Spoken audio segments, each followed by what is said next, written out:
Now, Sunday saw a dark day in English football history as thousands of fans stormed the gates of Wembley and players Marcus Rashford, Jadon Sancho and Bukayo Saka were horrifically racially abused after missing in the penalty shootout.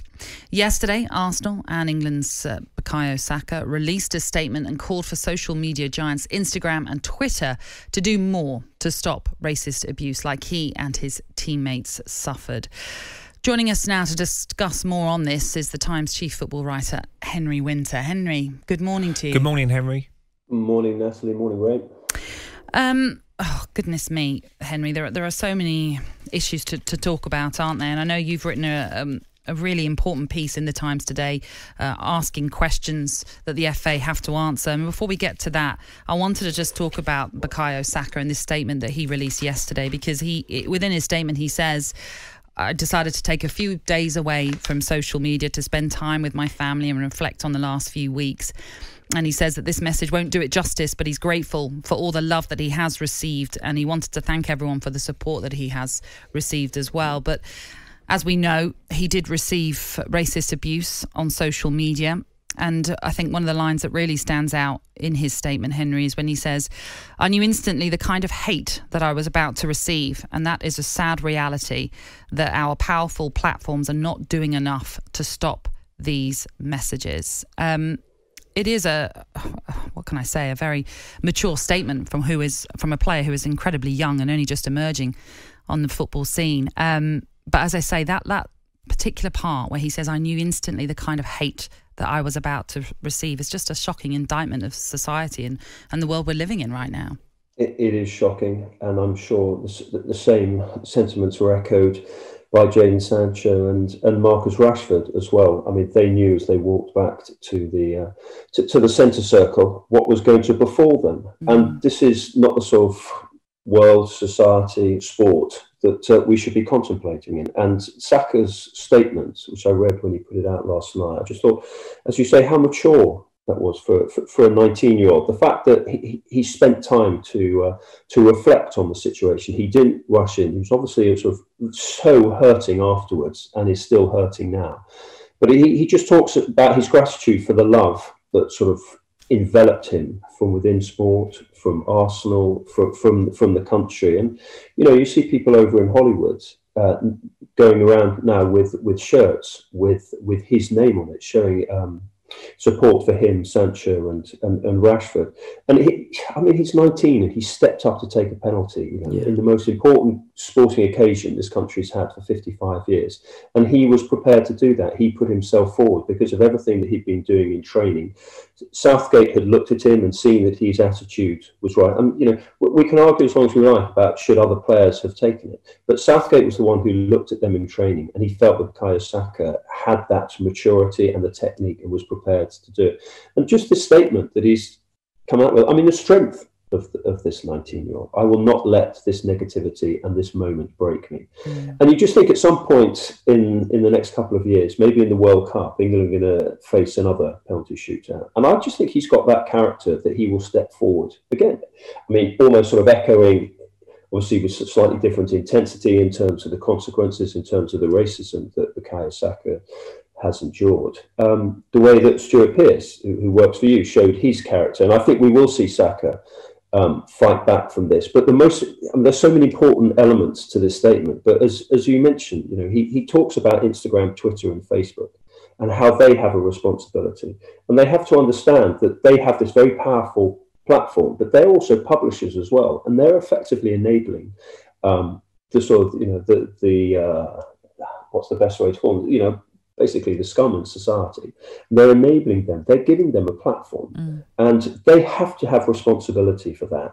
Just to finish on this, the online safety bill it came out as a draft form in March. But there are very serious consequences for these tech giants if they don't crack down more, that 10% of their global revenue can be fined that. And I think the most significant thing is that the executives of these platforms, if they don't clamp down on these hateful messages, they can be charged and they can be imprisoned. And I think that might focus a few minds at Instagram, Twitter and Facebook. Henry, obviously shocking scenes as well. I mean, looking at the stadium, people getting through and running home, stewards on the floor, and, you know, the FA really, or whoever it's going to be, have got to answer questions here and say, wait a minute, where was the security? Where was the police force?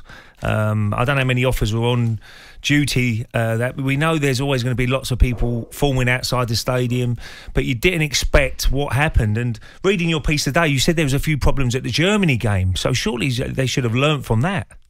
There were problems at the Germany game, the Denmark game in the semi-finals. There have been problems with tailgating before. I mean, where you know what and Natalie, you know the stadium. I mean, it's very difficult to actually police an outer cordon at Wembley. Because you come out of the tube at Wembley Park, you couldn't have a security cordon there because the concourse at the station is too tight.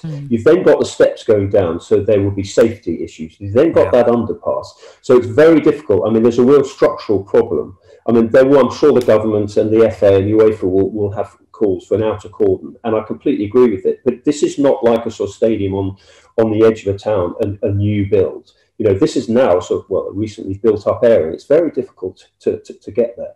So to actually have a cordon. But look, just walking along Wembley Way 4 hours before kickoff and seeing people throw flares in the air and people drinking, I understand, you know, this almost that 18 to 24 generation, which a lot of it was emanating from. You know, they've been locked up for the last 18 months. So I can understand why people want to let rip a bit, but it was dangerous what was going on 4 hours before kickoff. And the FA have got a responsibility for that, to the people who live around there, to the ticket holding, you know, the genuine fans who are going into the games, who, I mean, just talking to people who have been going to England home and away for years, and they were saying, well, do we really want to go and put ourselves in another situation like this, where kids are scared, where female presenters up on the Sky gantry are just having horrific things sung about them? The staff I mean, people can have a go at these stewards, but, you know, if I'm on 11 quid an hour and I've got sort of 30 coked up nutters running at me, I'm probably going to stand out of the way. Yeah, no, I completely understand that as well. And does the question come down to whose responsibility was all of this? Was it the FA's or was it the Metropolitan Police's? Do we even know, or are they both sort of passing the buck to one another? There was a bit of passing the buck. I mean, there were 450 Met Police there. I mean, the Met Police, the police in this country do have an experience of dealing with this issue, but there's a fine line between what is crowd management, which is effectively the sports, the FA's responsibility, and what is crowd control, and what is that tipping point when it actually you can sense the trouble rising. And that tipping point for me was early in the afternoon.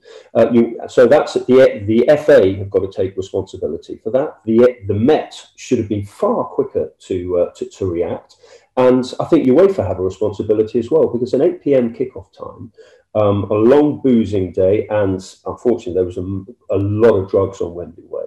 All that built up over a long, hot, sunny Sunday with England. I mean, this was almost an emotion building up for 55 years. UEFA have to take some responsibility about that and actually say to the broadcasters, no, it's got to be a 5 o'clock kickoff or earlier. And what, going forward, Henry, are the FA expected to receive some punishment then? Yeah, I mean, they could get a partial ground closure. I mean, look, sort of us in the media and the Football Association are very quick to lecture foreign countries when, you know, they step out of line, when there's sort of trouble, or there's, you know, their fans' misbehaviour. You know, in sort of Bulgaria, that was racism, and there were calls for sort of partial closures. I would imagine UEFA will look at this and say, we do need to punish the Football Association with a partial closure. But of course, if that comes under UEFA game, the next UEFA game for England is going to be in June, when the Nations League comes up, because we've got all the FIFA World Cup qualifiers. So the punishment might be slightly delayed. If they come up with a fine, I mean, the FA has made so much money because of the great work of the England players during the tournament, that they'll probably sort of shrug it off. But I think the real cost is going to come down the road when England try to bid for the 2030 World Cup, this joint bid.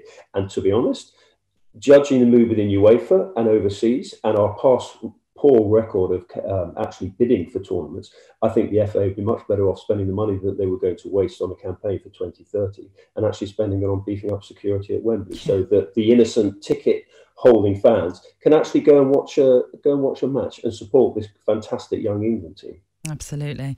Henry, appreciate you speaking to us this Thanks, morning. Henry. Thank you. My pleasure. Thank you very much. That was the Times chief football writer, Henry Winter. And I just wanted to finish up with another little line from Bukayo Saka's statement, where he says, "There are no words to tell you how disappointed I was with the result and my penalty. I really believed we would win this for you," he says. "I'm sorry that we couldn't bring it home for you this year, but I promise you that we will give everything we've got to make sure this generation knows how it feels to win." And He's a brave young man. Yeah, and absolutely. He was a revelation last year at Arsenal, and he's carried that on. Everybody questioned him whether he's going to be in the squad. You know, when he got his opportunity, he took it, and yeah, brave young man. And like everything, he will learn from this. You know, and as we said before, something needs to be done on social media platforms. Really, something really needs to change if we're going to go forward. Absolutely. And as he says, I knew instantly the kind of hate that I was disgusting, about to receive. Yeah, absolutely vile.